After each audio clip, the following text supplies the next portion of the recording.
क्या आप उस परम सत्य की खोज में हैं जो आपकी आंखों के सामने होकर भी ओझल है? आइए आज अपनी आत्मा के द्वार खोलें और उस निराकार के साकार रहस्य को जानें। प्रिय आत्मन, क्या आपने कभी एकांत में बैठकर गहराई से सोचा है भगवान कैसे दिखते हैं? क्या उनका कोई निश्चित रूप है या वे समस्त रूपों से परे एक अनंत विस्तार हैं? ये प्रश्न केवल कोरी जिज्ञासा नहीं है, ये तो आपकी व्याकुल आत्मा की पुकार है। प्रिय आत्मन, ये सवाल सदियों से मानव मन के अगाध सागर में लहरों की तरह उठता आया है। भगवान के रूपों और उनकी प्रकृति का वर्णन विभिन्न धर्मों, परंपराओं और दर्शनों ने अपने अपने ढंग से किया है। जैसे एक ही सूर्य की किरणें अलग अलग रंग के कांच से गुजरकर अलग रंग की दिखती हैं, वैसे ही हर संस्कृति ने परमात्मा को अपने अनुभवों और विश्वासों के आधार पर परिभाषित किया है।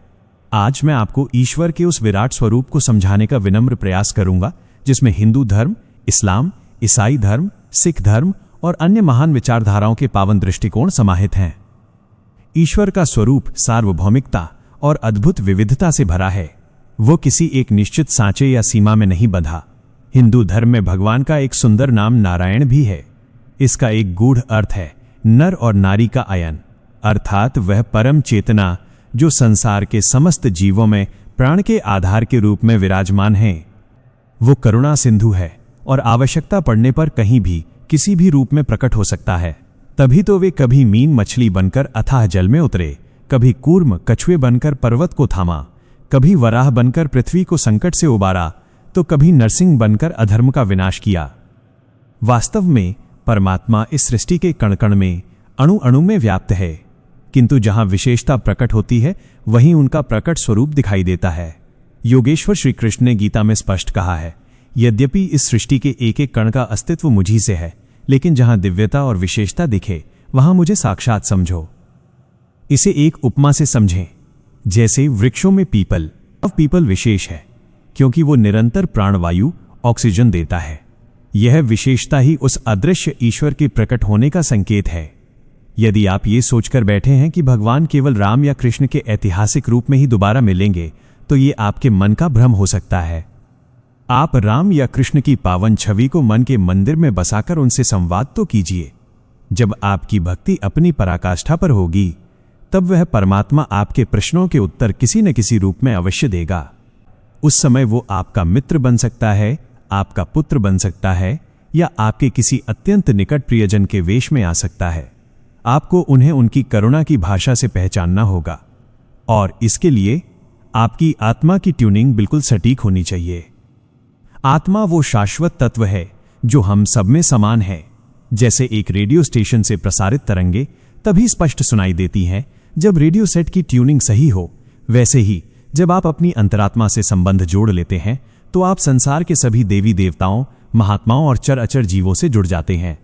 शिरडी के साईं बाबा जैसे महापुरुष इसी आत्म तत्व में स्थित थे, इसीलिए वे हर जीव के अंतर्मन की पीड़ा को अपनी पीड़ा समझते थे। भारतीय मनीषा मानती है कि भगवान निराकार भी हैं और साकार भी। जैसे जल का अपना कोई आकार नहीं होता, इसीलिए वो हर पात्र का आकार ले सकता है। निराकार रूप में वो ऊर्जा, प्रकाश और सर्वव्यापी चेतना है, जिसे वेदों ने ब्रह्म कहा है, अनंत और अज्ञेय। और साकार रूप में वो भक्तों के प्रेम वश विष्णु, शिव, शक्ति, गणेश, राम और कृष्ण बनकर हमारे सम्मुख आता है। विश्व के अन्य दर्शन भी इसी सत्य की ओर संकेत करते हैं। इस्लाम में वो अल्लाह है जो एक और निराकार है। ईसाईयत में वो पिता, पुत्र और पवित्र आत्मा का त्रित्व है। सिख धर्म में वो एक ओमकार है जो सत्य है और निर्भय है। प्रिय आत्मन, भगवान का स्वरूप केवल पोथियों और ग्रंथों तक सीमित नहीं है, ये एक गहन व्यक्तिगत अनुभव है। जैसे आप धूप की तपिश और हवा की शीतलता को देख नहीं सकते पर महसूस कर सकते हैं, वैसे ही ईश्वर को अंतर्दृष्टि से अनुभव किया जाता है। भक्ति, ज्ञान और कर्म के मार्ग हमें उसी एक केंद्र तक ले जाते हैं। मीरा, तुलसी और सूरदास ने उस ईश्वर को कोई कल्पना नहीं बल्कि अपने जीवन की सच्चाई बनाकर जिया था। आज का विज्ञान भी स्वीकार कर रहा है कि यह संपूर्ण ब्रह्मांड एक ही ऊर्जा सूत्र से पिरोया हुआ है।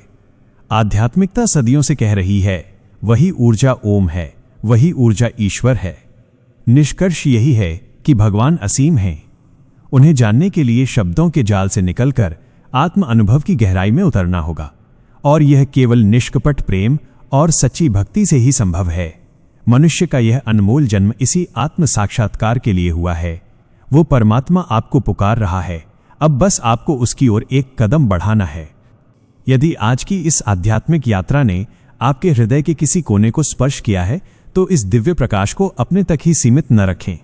इस ज्ञान को साझा करें, वीडियो को लाइक करें और हमारे इस परिवार चैनल से जुड़ें, ताकि सत्य की यह गूंज अधिक से अधिक आत्माओं को जागृत कर सके। आपकी एक छोटी सी पहल किसी भटके हुए मन को शांति दे सकती है। धन्यवाद। हरि ओम तत्सत।